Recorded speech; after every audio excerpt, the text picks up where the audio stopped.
Аяқтағы ісіну неліктен пайда болады? Бұлшықет, сүйек және адам организмі 60-75% судан тұрады.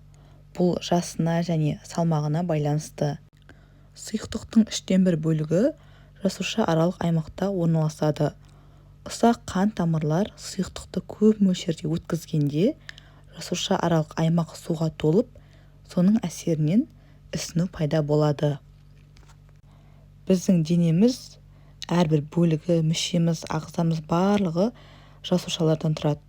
Ал сол жасушалар бір-бірімен бірігіп байланысқан кезде арасында бос кеңістіктер орындар қалып қояды. Ол жасуша аралық аймақ деп аталады. Осы жасуша аралық аймаққа жан-жағынан қан тамырлардан сұйықтықтың өтуінен бұл аймақ суға толып ісінеді. Ісіну көптеген аурулардың белгісі болып көрінеді, яғни симптомы. Бірінші, бүйрек аурулар кезінде ісіну. Бұл кезде бүйрек қызметі дұрыс жұмыс жасамағандықтан, бұл кезде су және тұздардың сыртқа шығуы қиындайды. Нәтижесінде организмде тұз су жинақталып қалады да, содан ісіну пайда болады. Бұл бүйрек ауруы кезінде ісіну таңертеңгілік, яғни азанғы уақытта пайда болады.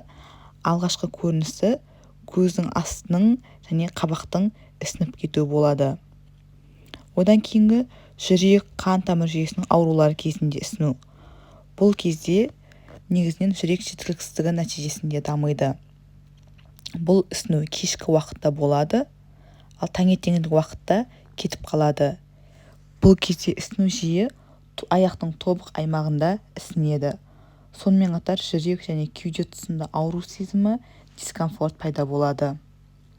Келесі ісіну ол бауыр аурулары кезінде, соның ішінде бауыр циррозы және бауыр веналарының бітелуі кезінде болады. Мысалы, аяқтың варикозды ауруы кезінде ұзақ уақыт тұрып тұру, орындықта ұзақ отыру және генетикалық тұқым қуалау жағынан варикозды тамырлардың тонусының дұрыс жиырмауының әсерінен пайда болады. Бұл венозды ісіну кешкі уақытта пайда болады және сонымен қатар аяқтағы ауырлық сезімі пайда болады. Одан кейінгі себебі эндокринді жүйенің аурулары. Эндокринді жүйенің аурулары дегенімізге біз гормональды бұзылыстарды жатқыза аламыз. Мысалы, гипотиреоз, қант диабеті сияқты ауруларды жатқыза аламыз. Бұл кезде гормондардың реттелісінің бұзылу көрінісі осы ісінумен көрінеді. Бұл кезде ісіну аяқта орналасады. Ұстап көрген кезде қатаю байқалмайды, бірақ із қалмайды.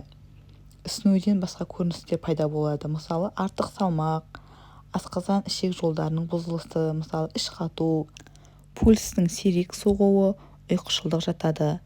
Сонымен бірге жүкті әйелдерде де ісіну болады және аллергиялық реакцияларда, мысалы, жәндіктер шаққан кезде немесе бір аллергенмен контакт болған кезде де ісіну болады.